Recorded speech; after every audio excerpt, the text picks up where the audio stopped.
বাড়িতে central force deployment করা উচিত। পুলিশ মন্ত্রী ধমকাচ্ছে। এই রাজ্যে কে আক্রান্ত হয়নি বলুন? আমাদের কথা ছেড়ে দেন, খগেন মুর্মুদের কথা ছেড়ে দেন। রাজাশেখর মান্তা সিনিয়র জাস্টিস, তার বাড়িতে পোস্টার ফেলা হয়েছে। জাস্টিস কৌশিক চন্দ্র, জাস্টিস বিশ্বজিৎ বসু, জাস্টিস অমৃতা সিনহা, প্রত্যেকে হাইকোর্টের মধ্যে দরজায় তালা লাগানো, বন্ধ করা, সব করেছে। দিদেন জাস্টিস অভিজিৎ গাঙ্গুলি যখন জাস্টিস ছিলেন, কাকে ছেড়েছে? কাকে ছেড়েছে বলুন? সিবিআই জয়েন্ট ডাইরেক্টর ছিলেন, তার বাচ্চার অ্যাডমিশন করতে দেয়নি কলকাতা পুলিশ, তাকে বাধ্য হয়ে কেন্দ্রীয় বিদ্যালয়ে ভর্তি করতে হয়েছে। খুব টপ পপুলার প্রাইভেট স্কুলে ভর্তি করতে পারেনি। ইডি মার খায়নি, ইয়েস অর নো? সিবিআই মার খায়নি, মমতা ব্যানার্জি নিজে সিবিআই অফিসে ধর্ণা দেয়নি। ইনকাম ট্যাক্সের অফিসার মার খায়নি, এনআইএ বোম খায়নি ভূপতিনগর মেদিনীপুরে। কে সেফ আছে বলুন? আপনারা সাংবাদিকরা সেফ? অ্যাসেম্বলির ভিতরে মনোহরি মাহাতো, মনোজ টিগ্রা, কোন এমএলএ, শঙ্কর ঘোষ, বীর গোস্বামী, কোন এমএলএ মার খায়নি এরকম আছে বিরোধী দল? রাস্তায় জেপি নাড্ডা থেকে শুরু করে সুকান্ত মজুমদার থেকে নিশীথ প্রামাণিক থেকে মন্দিরে পুজো দিতে গিয়ে এমএলএ বরেন বর্মন, রেলের টিকিট কাটতে গিয়ে এমএলএ সুশীল বর্মন, কোর্টে হাজিরা দিতে গিয়ে এমএলএ লিখিল দে, কোচবিহার যেতে গিয়ে এলপি শুভেন্দু অধিকারী, ত্রাণ দিতে গিয়ে খগেন মুর্মু, শঙ্কর ঘোষ, ত্রাণ দিতে গিয়ে মনোজ ওরাও। সব চ্যানেল, দুটি একটি নির্দিষ্ট চ্যানেল ছাড়া সব চ্যানেলের সব সাংবাদিক আক্রান্ত হয়েছেন, পোর্টাল ইউটিউবাররা আক্রান্ত হয়েছেন। আরামবাগ টিভির শফিকুল ভাইয়ের 28টা কেস হয়েছে, মামলা 28। এরপরেও বলবেন এই রাজ্যে ডেমোক্রেসি আছে? লজ্জা ছাড়া মিথ্যাবাদী হিপোক্রেট চিফ মিনিস্টার। এই জন্যই তো আওয়াজ উঠেছে, দড়ি ধরে মারো টান, রানী হবে খান খান। তো অনেকদিন ধরে চিৎকার করছি। 17টা মিউনিসিপ্যালিটির chairman, vice chairman, chairman in council, executive officer, finance officer আর ফিরাদ হাকিমের নেতৃত্বে এন্টার র্যাকেট এর সঙ্গে যুক্ত। রথিন ঘোষ মন্ত্রী হিসেবে নয়, মধ্যমগ্রামের চেয়ারম্যান হিসেবে। সুজিত বোস সাউথ দমদমের চেয়ারম্যান হিসেবে। বাড়ির দুজন শালিকাকে চাকরি দিয়েছে সুজিত বোস কামারহাটি মিউনিসিপ্যালিটিতে। পাপ বাপ কেউ ছাড়ে না। উনি বলছেন যে ভোট এলে সক্রিয় হয়, এরকম টার্গেট করা হয়। পাপ বাপ কেউ ছাড়ে না, এর সঙ্গে ভোটের কোনো সম্পর্ক নেই। যারা করছে তারা বলতে পারবে, আমরা যা জানি বলে দিলাম। সবাই জানে এরা শিক্ষক শিক্ষাকর্মীর মতো মিউনিসিপ্যালিটির চাকরি, ফায়ার ব্রিগেডের চাকরি সব বিক্রি করেছে, সবাই জানে, দুনিয়ার সবাই জানে, এ টু জেড সবাই জানে। কালকে কোলাঘাটে বিএলওরা একটা অভিযোগ জানিয়েছে ডেপুটি নির্বাচন কমিশনকে যে তারা যখন কাজ করতে যাবে তাদের নিরাপত্তা দিয়ে, কেন কি আগে নির্বাচনগুলো। আমি এটা নিয়ে বলতে পারবো না। বিএলও এবং বিএলএ 2 সবার আই কার্ড হচ্ছে ইলেকশন কমিশন। যাদের আই কার্ড দিচ্ছে ইসিআই, প্রোটেকশনের দায়িত্ব ইসিআই। কি প্রোটেকশন পাঠাবেন? সিভিক ভলেন্টিয়ার পাঠাবেন না আসাম রাইফেলস পাঠাবেন, সেটা আপনি ঠিক করুন, আমার কোনো এটাই বক্তব্য নেই।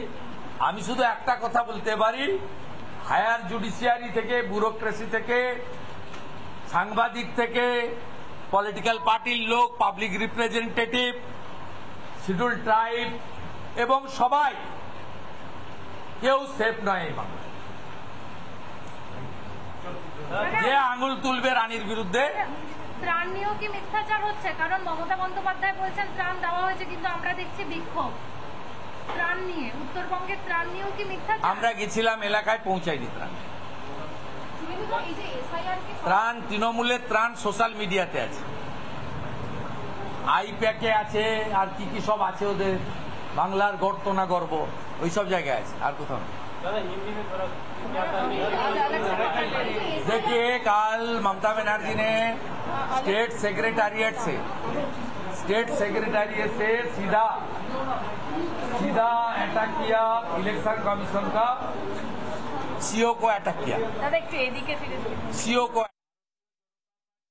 মমতা বন্দ্যোপাধ্যায় যেভাবে সিইও অর্থাৎ মুখ্য নির্বাচনী আধিকারিকের তাকে উদ্দেশ্য করে যেভাবে হুমকি দিয়েছেন, তারই পাল্টা আজ শুভেন্দু অধিকারী তিনি প্ল্যাকার্ড হাতে তার সঙ্গে তার নেতৃত্বে বিজেপির দল গিয়েছিল মুখ্য নির্বাচন দফতরে এবং সেখানে গিয়ে তারপর সাংবাদিক বৈঠক করেছেন। একের পর এক অভিযোগ করেছেন মুখ্যমন্ত্রী মমতা বন্দ্যোপাধ্যায়ের বিরুদ্ধে, এবং যেখানে মুখ্যমন্ত্রী বলেছেন সিইও বেড়ে খেলছেন মনোজ আগরওয়ালকে উদ্দেশ্য করে, সেই তার প্রতিটা বলা কথার বিরোধিতা করেছেন বিরোধী দলনেতা শুভেন্দু অধিকারী।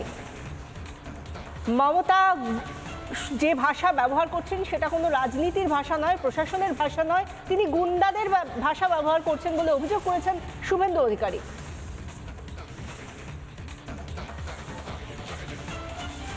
আপনি যদি সোমবারের মধ্যে বিরোধী দলনেতা এবং প্রধান বিরোধী দলের এই সমস্ত বিষয়ের অভিযোগ তথ্য প্রমাণ দিয়ে এক দুর্নীতি করে থাকলে কি দুর্নীতি তার প্রমাণ কি, দুই কোন আধিকারিককে চমকেছেন, কখন চমকেছেন, কিভাবে চমকেছেন, সেই আধিকারিকের অভিযোগ যদি সামনে না আনেন তাহলে ধরে নেব আপনি এসআইআর নিয়ে ভয় পেয়েছেন, ক্ষমতা হারানোর ভয় পেয়েছেন, তাই আপনি এই ধরনের কথাবার্তা বলেছেন, যেটাকে আমি রাজনৈতিক ভাষাও বলবো না, গুন্ডাদের ভাষা বলে বলবো।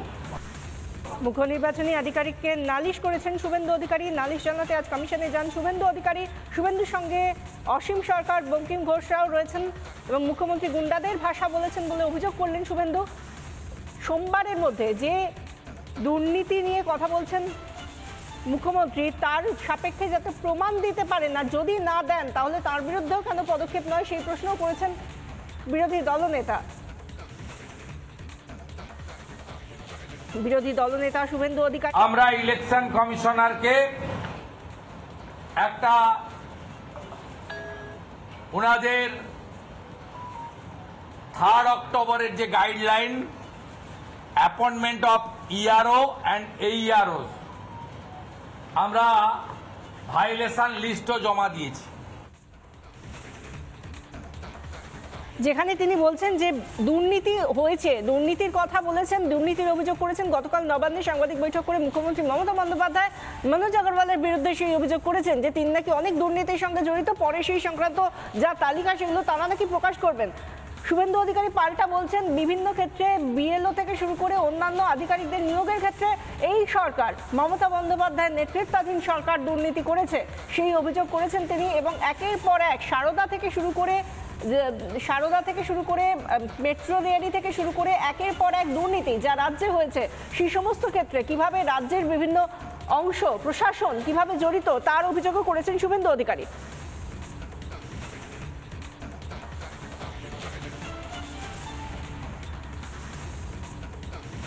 নানা ধরনের কন্টেন্ট দেখার জন্য লাইক করুন, শেয়ার করুন আমাদের ফেসবুক পেজ, সাবস্ক্রাইব করুন আমাদের ইউটিউব চ্যানেল। পাশাপাশি অন্যান্য ব্রেকিং নিউজের জন্য অবশ্যই চোখ রাখুন রিপাবলিক বাংলায়।